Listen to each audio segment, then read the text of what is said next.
And most humans are completely unaware that there is a dimension of consciousness in them that is deeper than their personality, their personal self.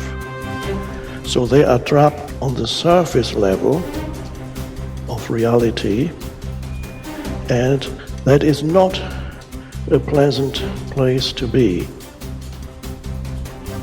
We confuse signs, words, numbers, symbols, and ideas with the real world.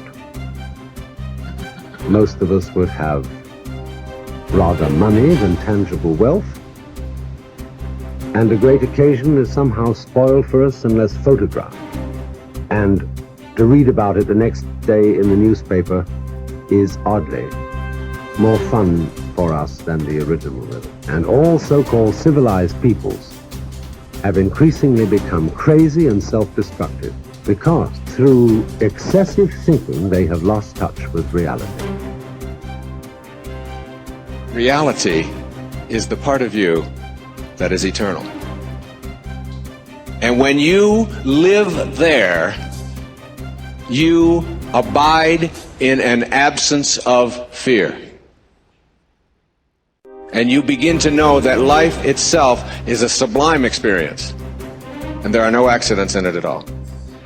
And that intelligence, whatever you want to call it, flows through each and every one of us. And the same intelligence that moves a star across the sky moves a thought across your mind. We all must deal with that dark side of our nature, the positive side of our nature. And it isn't that it ever gets done or finished, but that we should suppress those things that would cause us trouble, not only within ourselves, but cause us trouble with someone else. It's a never-ending challenge, but to still always be who you are. But who we are is, you might describe it as dual nature. And the key to life is to become the most of the good in you and the least of the bad. Because you've got to make a move which will put yourself out of your own control into the control of a better.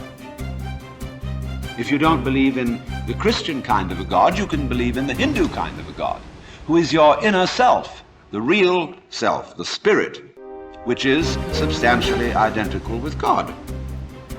So you've got to meditate in such a way that you identify with your higher self. Now, how do you do that? Well, you start by watching all your thoughts very carefully, watching your feelings, watching your emotions, so that you begin to build up a sense of separation between the watcher and what is watched.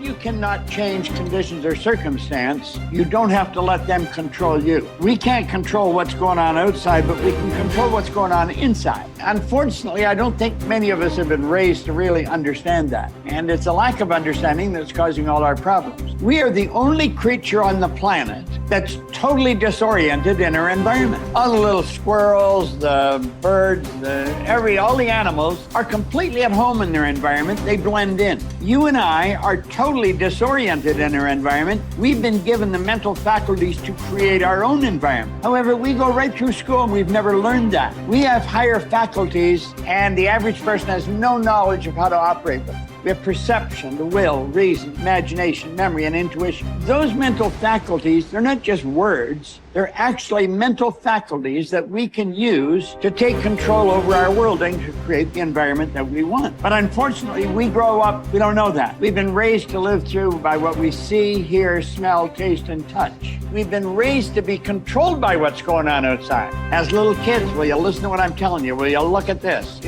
And so it's all outside. I think we're raised in ignorance, actually. There's a very small percentage of the population that have a reasonably clear understanding of who they are and what they're capable of doing. But the ones that do are in the minority.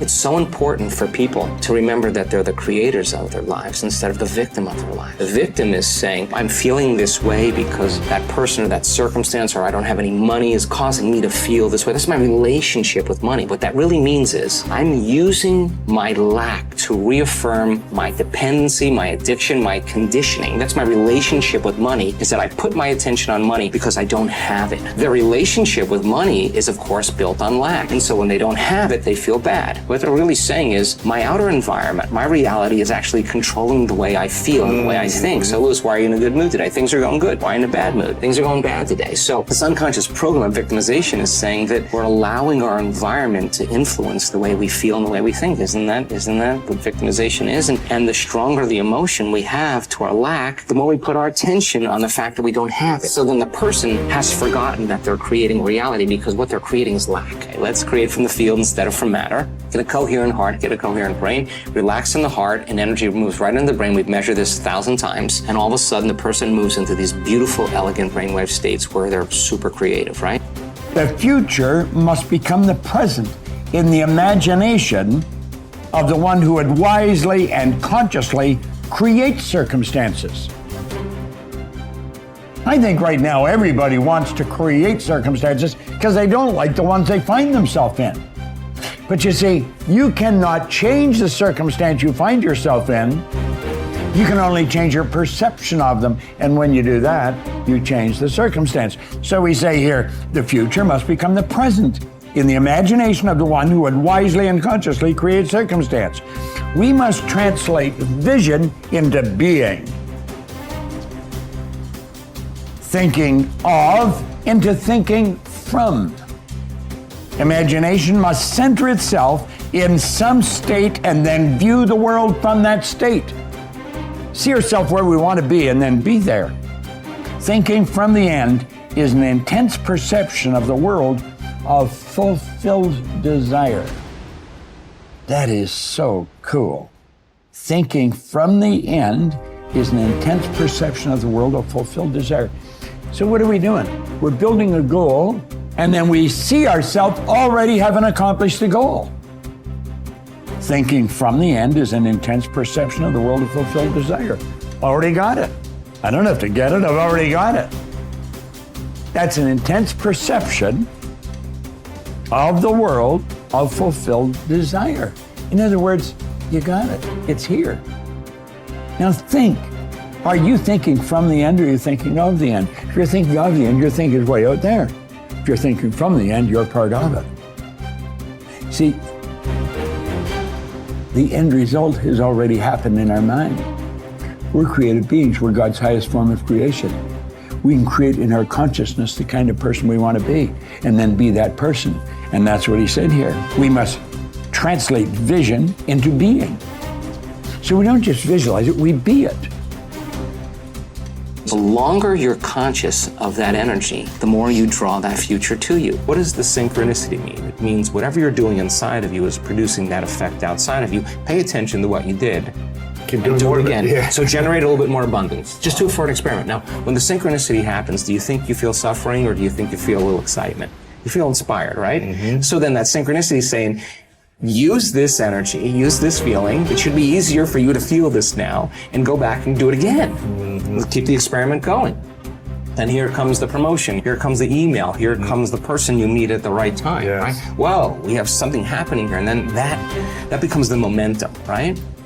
So then we generate abundance. That's how we do it. We generate abundance, right? So then if you have an hour meditation where you're tuning into your abundant future, but then you're spending the other 15 hours a day in lack, don't expect anything to change. You defaulted. Mm-hmm. You're back to the old energy. And if you say it's that person or that circumstance or that bank account, I'm going to say you're back to the unconscious program of being a victim, right? So then let's go a step further. If your personality creates your personal reality, and it does, and your personality is made up of how you think, how you act, and how you feel, then the present personality who's listening to this podcast has created the present personal reality called their life. Nothing big there. Which means if you want to change your personal reality, you're going to have to change your personality. Right. Nothing changes in your life until you change.